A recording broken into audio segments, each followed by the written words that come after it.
Hello friends, आज हम बात करेंगे दूधसागर वाटरफॉल्स की। दूधसागर वाटरफॉल्स गोवा में है और इंडिया का एक बहुत ही फेमस वाटरफॉल्स है। खैर, मैं वाटरफॉल्स घूमते घूमते ये वीडियो नहीं बनाया क्योंकि मुझे वीडियो बनाने का उतना शौक नहीं था।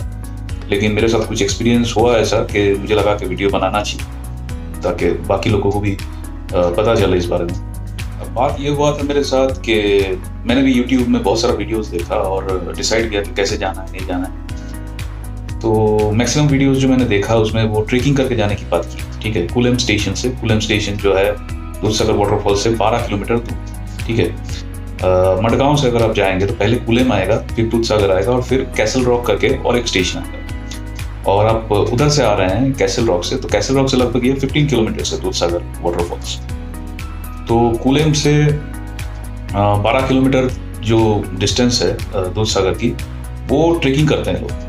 ठीक है, तो मैंने भी ट्रेकिंग करने का सोचा और कुलेम जाके मैं एक्चुअली मडगांव से वहीं पे साउथ गोवा में कोलवा बीच के पास एक होटल लिया था। और मैं एक्चुअली दूधसागर देखने के लिए गोवा गया था। पहले भी बहुत बार जा चुका हूँ मैं, बाकी सब देख लिया, सिर्फ दूधसागर नहीं देखा था। तो मैंने मडगांव के पास कोलवा बीच के पास एक होटल लिया, वहाँ से स्कूटी लेके मैं स्टार्ट किया कुलेम तक का जर्नी। लगभग मेरे को 53 किलोमीटर है कोलवा से लगभग, और मेरे को 2 घंटा लगा, दो से ढाई घंटा भी नहीं, 2 घंटा। तो वो व्यू जो है रास्ते का वो बहुत सुंदर है। कुलेम में जब आप जा रहे हो स्कूटी लेके, तो वेस्टर्न घाट की जो ब्यूटी है वो बहुत सुंदर है। तो कुलेम जाने के बाद फिर मैंने स्टार्ट कर दिया ट्रेकिंग। ठीक है, बारिश गिर रहा था, थोड़ा बहुत रेनकोट वगैरह लेके मैंने स्टार्ट किया। अब क्या है कि मैंने अपने साथ कुछ केला बिस्किट रख लिया था और पानी बोतल रखा था, 1 लीटर का पानी बोतल रखा था, क्योंकि बहुत ज़्यादा पानी रखेंगे तो चलने में दिक्कत होगा। बैग ज़्यादा भारी करेंगे तो फिर चलने में दिक्कत होता है। तो मैंने ट्रेकिंग स्टार्ट किया, लेकिन जितना आसान लगता है सुनने में ट्रेकिंग करना, वो उतना आसान नहीं था। वो रेल ट्रैक पकड़ के लगभग 6 किलोमीटर जाने के बाद मेरे पैर में भयंकर पेन होना शुरू हो गया, क्योंकि रास्ता नाम का कोई चीज़ वहाँ पे है नहीं। रेल लाइन पकड़ के जाना है आपको और नुकीले पत्थर पड़ा रहता है, जैसे रेल लाइन में पड़ा रहता है, और दोनों साइड जो है घना जंगल। और ऐसा नहीं है कि मैं बहुत ज़्यादा ट्रेकिंग करता हूँ, ठीक है, ऐसा भी नहीं है। नॉर्मल जैसे आदमी रहता है मैं वैसा ही। तो ट्रेकिंग मेरे लिए बहुत मुश्किल हो रहा था, और वहाँ पे कोई नेविगेशन नाम का कोई चीज़ नहीं, गूगल मैप वहाँ पे काम नहीं करता। आपको पता नहीं है कि आगे कहाँ तक जाना है, आपको कितना किलोमीटर आप कवर किए और आगे कितना जाना है ये आपको पता नहीं। अब मेरे साथ क्या हुआ था कि मैं जा रहा था, आगे से बहुत लोग वापस आ रहे थे। मैं पूछ रहा था भाई कितना किलोमीटर और बाकी है, तो बोल रहा था भाई कितना किलोमीटर हमको पता नहीं। तो मैंने पूछा कि फिर कहाँ, मतलब कितना टाइम लगेगा और जाने में। तो कोई बोल रहा है और 2 घंटा, कोई बोल रहा है और 1.5 घंटा, फिर मान लीजिए आधा घंटा फिर चल लिया। उसके बाद फिर पूछा किसी से भाई कितना, वो भी बोलता है कि भाई और 2 घंटा जाना और 1.5 घंटा जाना, ऐसा है। अब ऐसे करते करते मैं थोड़ा बहुत आगे बढ़ रहा था, पैर में पेन हो रहा था लेकिन फिर भी आगे बढ़ रहा था। अब उस रास्ते में क्या है, 5 टनल आता है। पहला टनल आया, पहला टनल के बाद मैंने उसको क्रॉस किया, वो थोड़ा लंबा था, ठीक है, सबसे लंबा वही था। तो फिर सोनालिम स्टेशन तक पहुंचा। सोनालिम स्टेशन में जो लोग थे उन लोगों को पूछा भाई कितना बाकी है, कितना किलोमीटर, तो वो लोग बोले 4 किलोमीटर, ठीक है। और तब तक मेरी जो पैर है उसका हालत बहुत ख़राब हो गया, मेरा स्पीड भयंकर कम हो गया, ठीक है। 1 किलोमीटर जाने में लगभग मेरे को 20 मिनट टाइम लग रहा है। मतलब 4 किलोमीटर मतलब लगभग आपका कैलकुलेट कर लीजिए, 4 20 80 मिनट, मतलब 1 घंटा 1.5 घंटे की टाइम और लगने वाला था मेरे को। और पानी खत्म होने वाला था साला। कुछ ऐसी रास्ता है कि वहाँ पे कुछ नहीं मिलता है, खाना पानी कुछ नहीं। तो चल रहा था, बारिश भी गिर रहा था, चल रहा था। अच्छा, और एक चीज़ मैं बता दूँ कि ट्रेकिंग स्टार्ट अब जब करेंगे कुलेम से, तब बहुत लोकल लोग बहुत आ जाएगा और बोलेगा कि अरे गाइड ले लीजिए, 500 रुपये 1000 रुपये लगेगा पर पर्सन, कि बिना गाइड के आपको जाने को नहीं देगा ऐसा टाइप। तो गाइड मत ही लीजिए, बेकार है, फालतू है, शायद वो पैसा लूटने का एक धंधा है।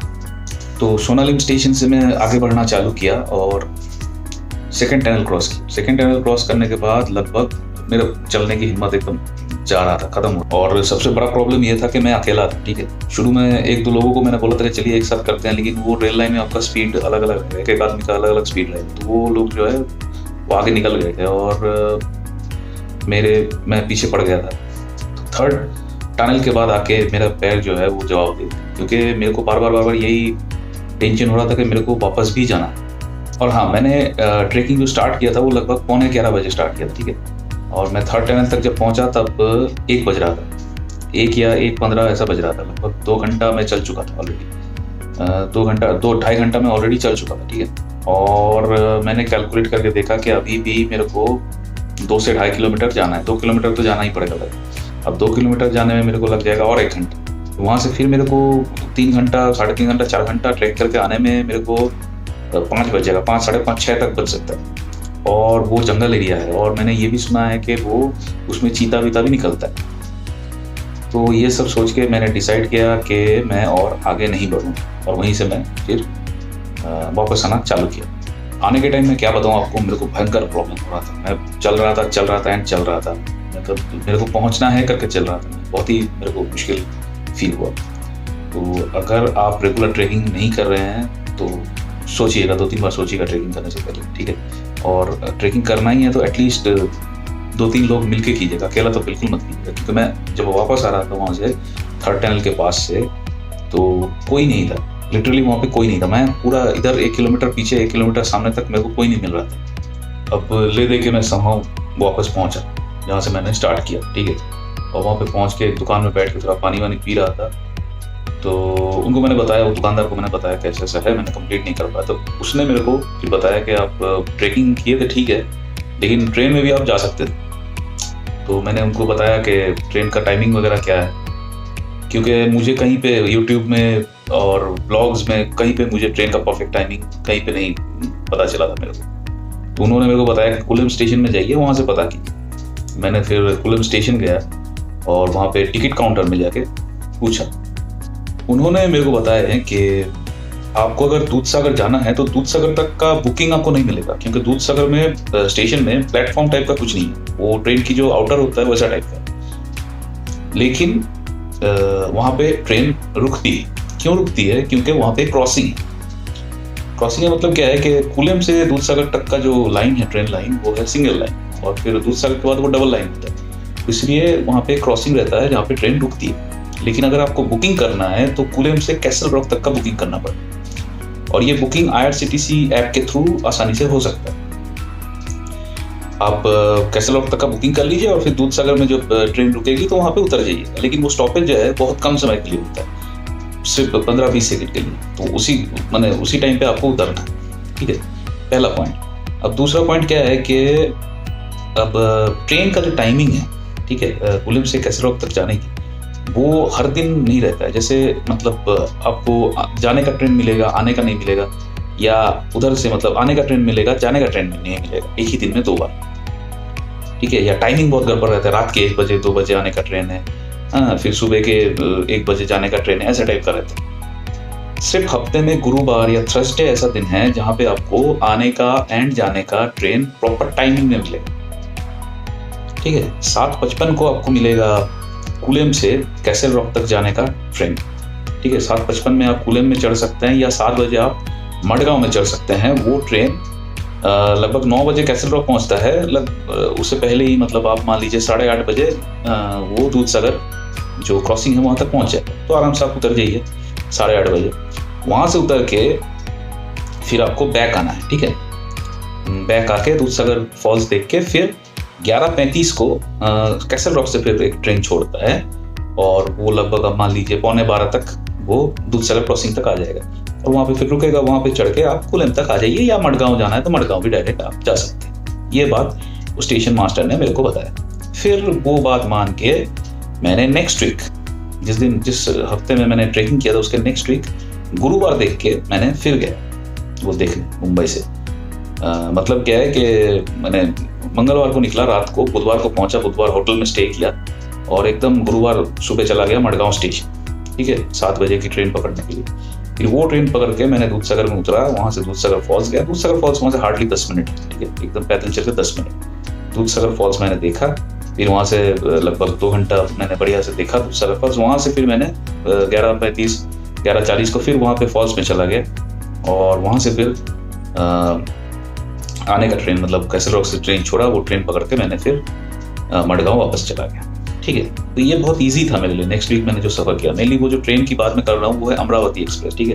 वो वास्को दा गामा से हावड़ा तक चलता है। लेकिन गुरुवार ऐसी दिन है एक जहाँ पे वो मैंने एक ट्रेन छोड़ती है यहाँ से वास्को दा गामा से तो हावड़ा की तरफ, और हावड़ा से जो ट्रेन मंगलवार को छोड़ा है वो फिर पहुँचता है वास्को दा गामा। ठीक है, तो प्रॉपर टाइमिंग में आपको आने का एंड जाने का 2 ट्रेन मिल जाए। अदरवाइज ऐसा कोई दिन नहीं है जहाँ पे 2 ट्रेन आपको मिलेगा। ठीक है, हाँ एक काम आप और कर सकते हैं, वो है मालगाड़ी का सहारा ले सकते हैं आप, जो गुड्स ट्रेन होता है, लेकिन वो भी गारंटेड नहीं है कब, उसका तो टाइमिंग का कुछ पता नहीं है। ठीक है, 3 घंटे में आएगा कि 4 घंटे में आएगा, उसका कुछ अता पता नहीं है, तो फंस जाएंगे आप, उसका वेट करते रहेंगे।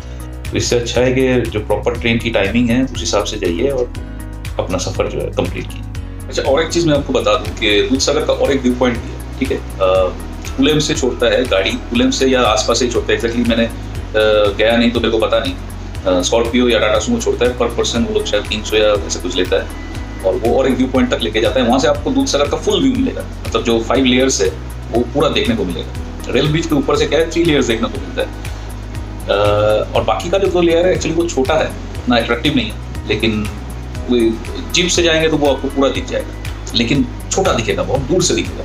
रेल ब्रिज के ऊपर से जैसे एकदम पास से दिखता है, और वो जो मजा आता है वो वाला फीलिंग्स नहीं आएगा, इसलिए मैंने गया नहीं वो जीप से, और बहुत लोग पसंद नहीं करते जीप से जाना। लेकिन ठीक है, फैमिली के साथ जाएंगे तो वहाँ पे आप नहाने का भी है। ठीक है, नहा भी सकते हैं, उतना स्पीड रिस्की नहीं है वो जगह उतना, तो वो भी ट्राई कर सकते हैं। 1 अक्टूबर से शायद वो खुलता है, अक्टूबर से पहले वो बंद रहता है, तो वो टाइमिंग थोड़ा देख लीजिएगा वहाँ।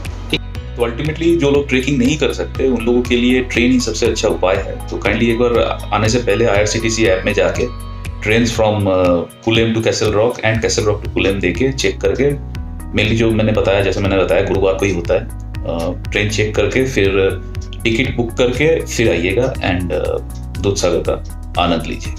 ठीक, तो चलिए लास्ट में थोड़ा दूधसागर की नज़ारा देख लेते हैं।